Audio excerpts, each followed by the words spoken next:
भगवान श्री राम की मुक्ति से पूर्व यदि हम उनके जीवन काल पर नजर डालें तो प्रभु राम ने पृथ्वी पर 10,000 से भी ज्यादा वर्षों तक राज किया है।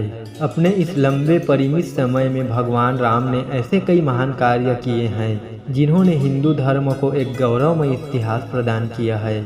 वह क्या कारण था जो उन्हें अपने परिवार को छोड़ विष्णु लोक वापस पधारना पड़ा। पद्म पुराण में दर्ज एक कथा के अनुसार एक दिन एक वृद्ध संत भगवान राम के दरबार में पहुँचे और उनसे अकेले में चर्चा करने के लिए निवेदन किया। उस संत की पुकार सुनते हुए प्रभु राम उन्हें एक कक्ष में ले गए और द्वार पर अपने छोटे भाई लक्ष्मण को खड़ा किया और कहा कि यदि उनके और उस संत की चर्चा को किसी ने भंग करने की कोशिश की तो उसे मृत्यु दंड प्राप्त होगा।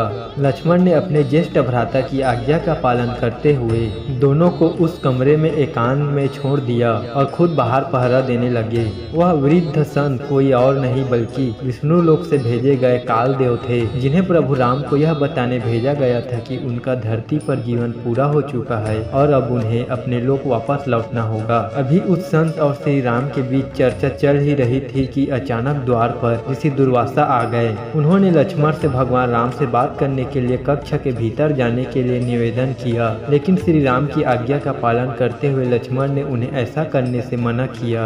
ऋषि दुर्वासा हमेशा से ही अपने अत्यंत क्रोध के लिए जाने जाते हैं, जिसका खामियाजा हर किसी को भुगतना पड़ता है, यहाँ तक कि स्वयं श्री राम को भी। लक्ष्मण के बार बार मना करने पर भी ऋषि दुर्वासा अपनी बात से पीछे न हटे और अंत में लक्ष्मण को श्री राम को श्राप देने की चेतावनी दे दी। अब लक्ष्मण की चिंता और भी बढ़ गई। वे समझ नहीं पा रहे थे कि आखिरकार अपने भाई की आज्ञा का पालन करे या फिर उन्हें श्राप मिलने से बचाए। ऋषि दुर्वासा द्वारा भगवान राम को श्राप देने जैसी चेतावनी सुनकर लक्ष्मण काफी भयभीत हो गए और फिर उन्होंने एक कठोर फैसला लिया। लक्ष्मण कभी नहीं चाहते थे कि उनके कारण उनके भाई को कोई किसी प्रकार की हानि पहुंचा सके, इसीलिए उन्होंने अपनी बलि देने का फैसला किया।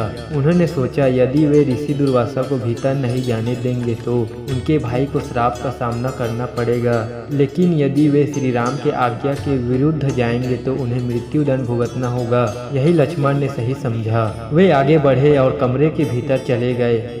लक्ष्मण को चर्चा में बाधा डालते देख श्री राम भी धर्म संकट में पड़ गए।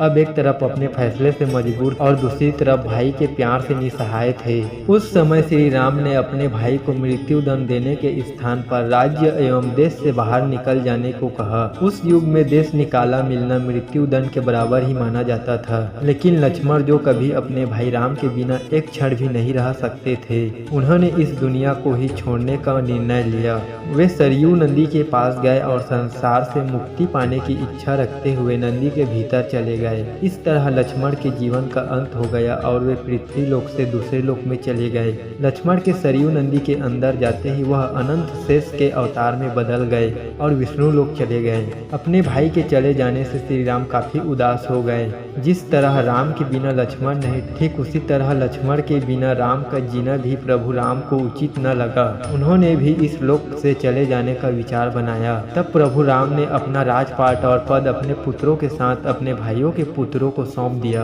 और सरयू नदी की ओर चल दिए। वहां पहुंचकर श्री राम सरयू नदी के बिल्कुल आंतरिक भूभाग तक चले गए और अचानक गायब हो गए। फिर कुछ देर बाद नदी के भीतर से भगवान विष्णु प्रकट हुए और उन्होंने अपने भक्तों को दर्शन दिए। इस प्रकार से श्री राम ने भी अपना मानवीय रूप त्याग कर अपने वास्तविक स्वरूप विष्णु का रूप धारण किया और वैकुंठ धाम की ओर प्रस्थान किया।